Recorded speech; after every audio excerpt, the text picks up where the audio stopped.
Bonjour. Voilà, dans cette vidéo, je vais faire la totalité de l'exercice que j'ai donné comme exemple dans la vidéo précédente, c'est-à-dire ce réseau-là où l'on demande de calculer l'intensité du courant I' par la méthode de Thevenin. Le courant I', c'est le courant qui passe dans la branche AB qui contient la résistance R3. Alors on a d'un côté la résistance R3 et de l'autre côté le reste du réseau que j'ai encadré par ces pointillés-là. Et on voit bien que c'est ce reste du réseau qui génère le courant I' ici. Ce qui fait on peut le remplacer par un seul générateur appelé générateur de Thevenin, caractérisé par sa force électromotrice E Thevenin et sa résistance interne R Thevenin. Voilà, on obtient ce réseau équivalent appelé réseau équivalent de Thevenin. On a ici E Thevenin, sa résistance R Thevenin et la résistance R3 qui est parcourue par le courant I'. Ce réseau est constitué d'une seule maille. Du coup, on trouve facilement I' par la loi de Pouillet. Mais tout d'abord, on doit calculer E Thevenin et R Thevenin. Pour les trouver, je vais appliquer directement la méthode de calcul. Mais si vous êtes intéressé par les explications, je les ai déjà explicitées dans l'exercice précédent. Je vous laisserai le lien dans la barre d'infos. Alors, on commence le calcul.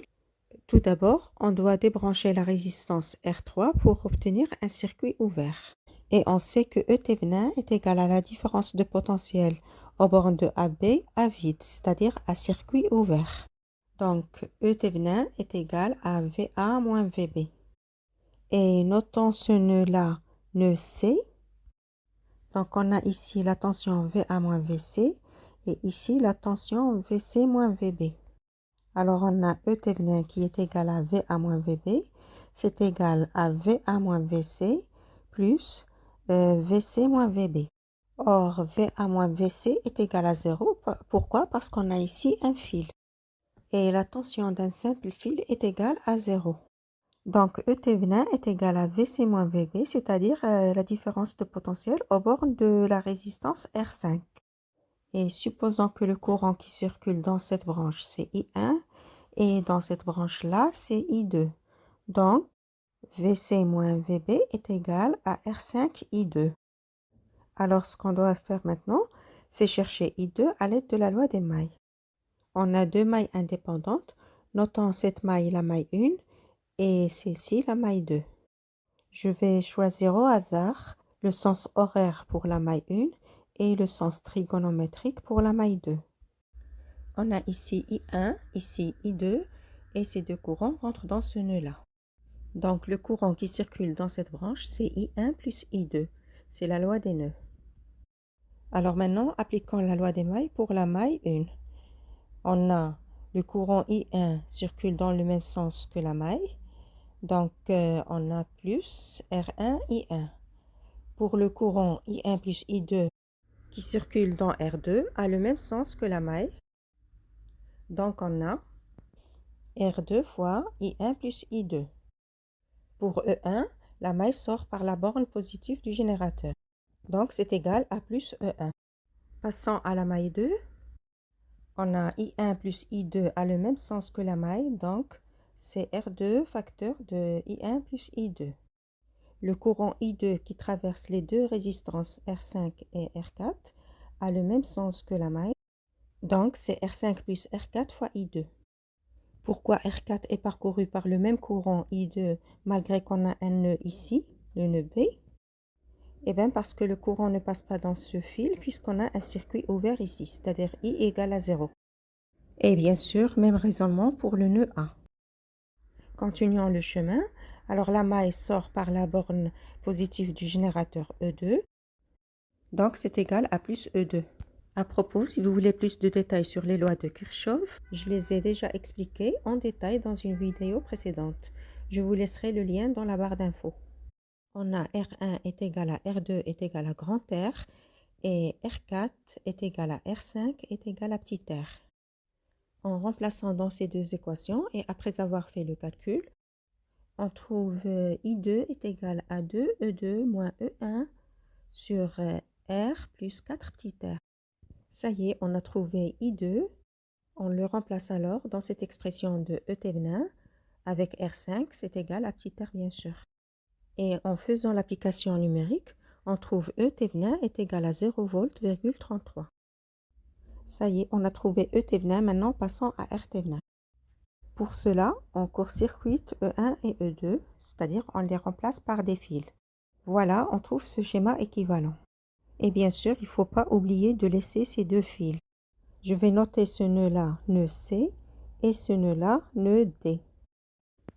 En ce qui concerne les points A et C, ils représentent le même nœud. Pourquoi? Eh bien, parce qu'ils sont séparés par ce simple fil. Ici, on voit que la résistance R1 et R2 sont en parallèle. Parce qu'en haut, ils sont séparés par le nœud D et en bas, ils sont séparés par le nœud C.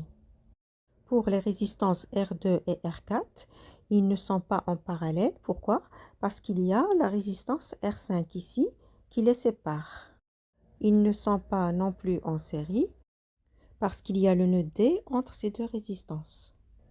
Donc, on va commencer par la résistance équivalente entre R1 et R2. On commence par le point A qui est identique au point C.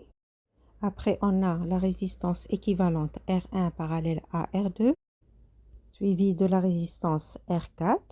Puis, on trouve le point B, la résistance R5 et le circuit se ferme au point A. On voit que R1 parallèle à R2 est en série avec la résistance R4 et le tout est en parallèle avec R5. Alors, on écrit R Thévenin est égal à R1 parallèle à R2 plus R4, le tout parallèle à R5. On remplace R1 et R2 par grand R et R4 et R5 par petit r.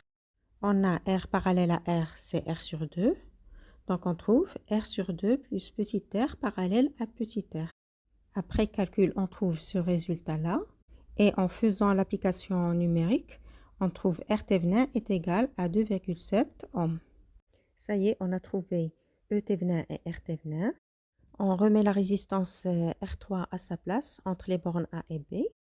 C'est-à-dire, on revient à ce réseau-là, qui est constitué d'une simple boucle, ce qui fait qu'on peut utiliser la loi de Pouillet pour calculer I'. Cette loi nous dit que quand on a un circuit constitué d'une seule maille, le courant qui circule dans cette maille est donné par sigma des tensions sur sigma des résistances. Ici, on a une seule tension, E Thévenin, et deux résistances, R3 et R Thévenin. Alors, I' est égal à E Thévenin sur R Thévenin plus R. E Thévenin est égal à 0,33, R Thévenin est égal à 2,7 et grand R est égal à 8. Donc, on trouve I' est égal à 0,031 ampères, c'est-à-dire 31 milliampères. Voilà, j'arrive au terme de cette vidéo. À la prochaine, Inch'Allah.